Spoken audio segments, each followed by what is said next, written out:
Hi, I'm Mayor David Black, and welcome to City Happenings. Warner Park hosted a live, real-time terrorist exercise. You'll get a close-up look at what went on. And the city's annual spring cleanup is finally here. Find out more.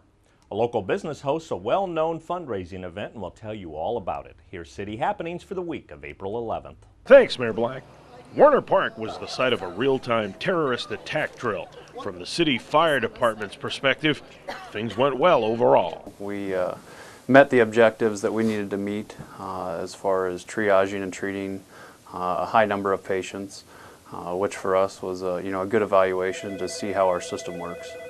Yeah, it's great to get to work with all the other agencies. We don't get to do it near as often as we should.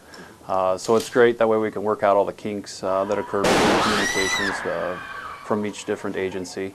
And it really gives us a starting point to know what we need to build on. As expected, such a large exercise that drew a lot of organizations, there were challenges. Just organization and allocation of our resources, making sure we had enough people for the different phases that we had to accomplish throughout the drill, such as triage and treating the patients, making sure that treatment area was secure, that there wasn't any of the terrorists in that area.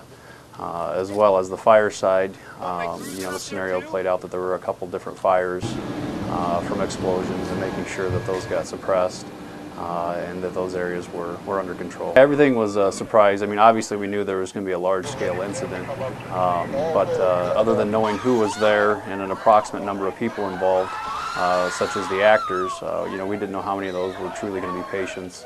But no, for the most part, it was a complete surprise. The entire scenario, the way it played out, was all on the fly for us. The city's annual spring cleanup is here. This has become a major event that people take advantage of. And a lot of people do take a day or two of vacation or time off from work just to get their yards and residents cleaned up for spring in the neighborhoods. And we get calls starting in probably December, January. What's the dates for our spring cleanup? So they can just take a day off and that's good. We really appreciate the citizens utilizing this event and cleaning up their residents and sprucing them up and just making the neighborhoods in general that much more appealing to the overall city. And it is a benefit to the community and to the residents. Yeah, we have people in line. Yeah, it's we've learned over the years that we want to get there a half hour, 45 minutes early, get things set up. Tires are not acceptable. Computers, televisions are not acceptable. Those have to be recycled, and we didn't get a recycling grant for those this year. Automotive oil, hazardous waste, and paint. Those things are not allowed. There is a place in Omaha under the sink up on 120th and I Street where they'll take hazardous household waste, paint, and motor oil. You can bring items to the River City Complex April 15th through the 17th. Bring your water bill as proof of residency. If you're using e-bill, just print a copy of your water bill. Papio Bowl once again hosts the Big Brothers Big Sisters fundraiser, Bowl for Kids' Sake. Is Big Brothers Big Sisters of the Midlands. It's our signature fundraiser. Last year we had over 1,400 participants, and we raised over $220,000 for the agency. And to kind of put that into perspective, it costs around $1,200 to support a match for a first year. And so by being able to raise over $220,000, we were able to support roughly around 220 kids, or matches, I'd say bigs and littles for that first year. And what Bowl for Kids' Sake is, individuals in the community can volunteer or sign up to be a fundraising bowling team captain.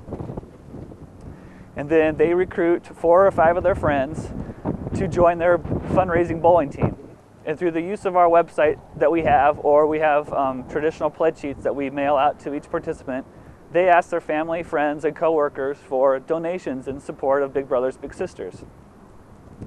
As a thank you for all the donations that they collect on our behalf, we throw a thank you bowling party, which is here at the Papio Bowl in Papillion. And that consists of 90 minutes of free cosmic bowling.